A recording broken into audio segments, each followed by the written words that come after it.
국제 예미상은 미국 텔레비전 예술과학 아카데미가 외국의 우수한 텔레비전 프로그램에게 수여하는 상인데요. 우리나라는 휴먼 다큐멘터리 부문에서 가족의 소중함과 삶의 의미를 돌아보게 했던 작품이 이 상을 수상한 바 있습니다. 시사 문제를 논하고 사회의 변화를 추구하는 다큐멘터리도 중요하지만 사람들의 마음에 울림을 주고 인간으로서 함께 공감할 수 있는 휴먼 다큐 역시 중요한 장르입니다. 이렇듯 휴먼 다큐는 대한민국 시청자들의 오랜 사랑을 받아왔고 그 수준도 상당한 부분까지 올라와 있는 것이 사실입니다. 또한 휴먼 다큐가 다른 다큐보다 시청자들의 사랑을 더 많이 받는 이유는 바로 드라마를 좋아하는 우리 시청자들의 특성과도 무관하지 않다고 봅니다. 휴먼 다큐의 이야기 구조가 드라마와 흡사해서 재미를 주고 있기 때문인데요. MBN의 휴먼 다큐 산호라면 역시 이러한 흐름 속에서 탄생한 눈여겨볼 만한 휴먼 다큐 프로그램입니다. 독특한 인생, 유별난 성격을 가진 주인공들의 모습이 우리 주변에 있을 법한 이야기로 다루어지면서 유쾌하면서도 공감 가는 내용들이 방송되고 있는데요. 지난 7월 3일 방송된 나종달 씨의 아들사랑 편에서는 딸부잣집에서 어렵게 태어난 막내 아들에 대한 아버지의 사랑이 카메라에 담겼습니다.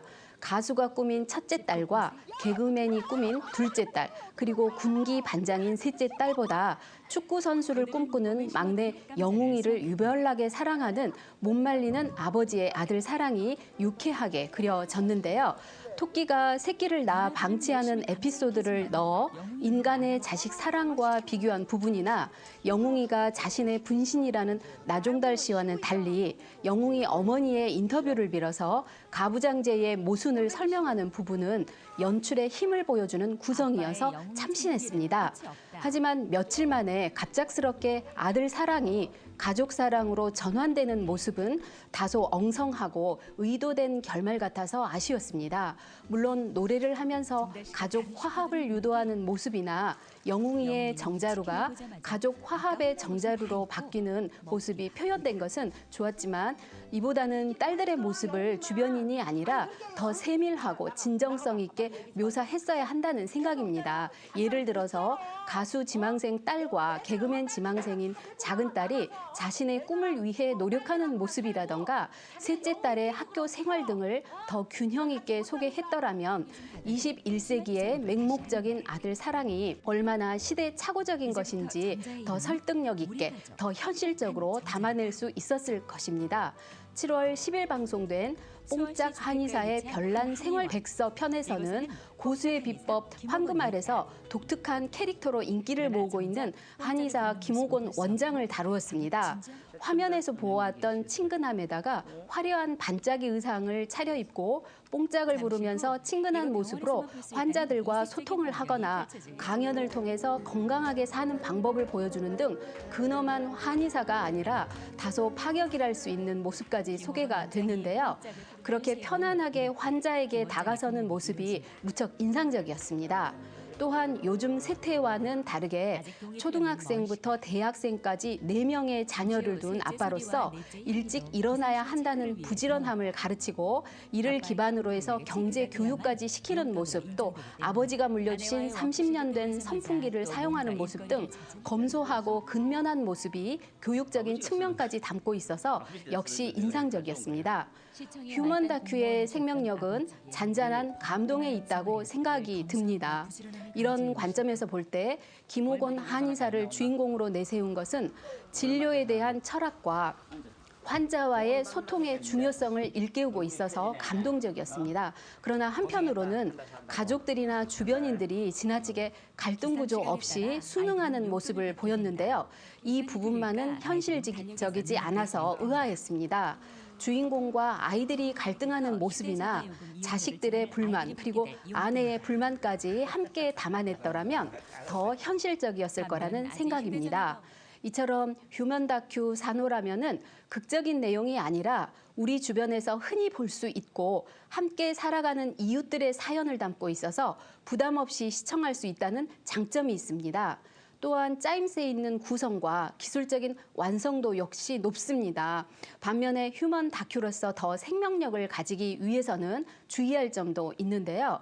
첫째, 휴먼 다큐를 보통 사람들의 일상을 자연스럽게 담아낸 다큐라고만 생각하기 쉽지만 실제 휴먼 다큐의 주인공은 특별한 사연을 가지고 있으며 그들의 일상은 비일상적인 일들로 가득합니다.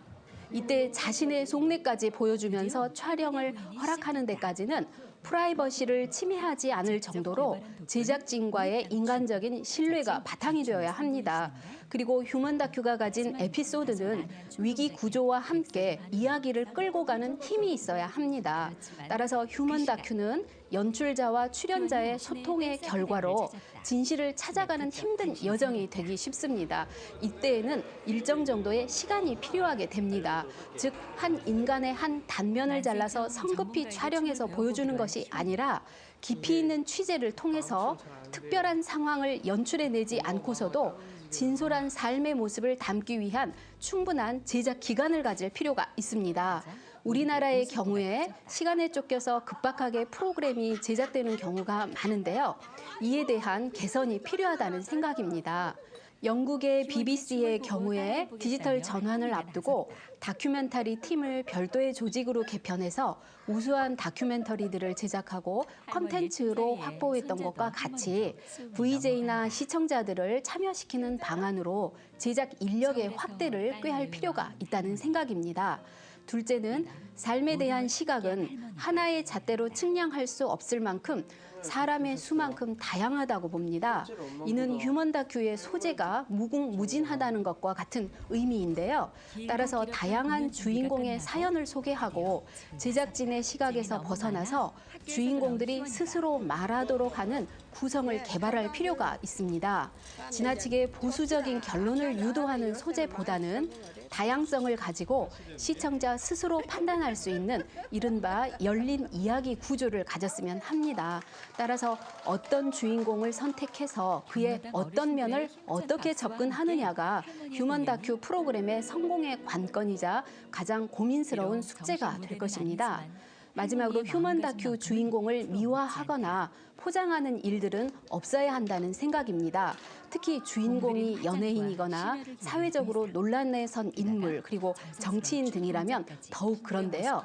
연출이 아니라 진솔한 모습을 담아내야 한다는 점에서 주의가 필요합니다. 앞으로도 휴먼 다큐 산호라면을 통해서 많은 시청자들이 보통 사람들의 이야기에 쉽게 공감하며 재미와 감동을 느낄 수 있길 바랍니다. 아울러서 국제 무대에서도 공감할 수 있는 보편적인 휴머니즘을 가진 내용을 꾸준히 보여주길 바랍니다. 감사합니다.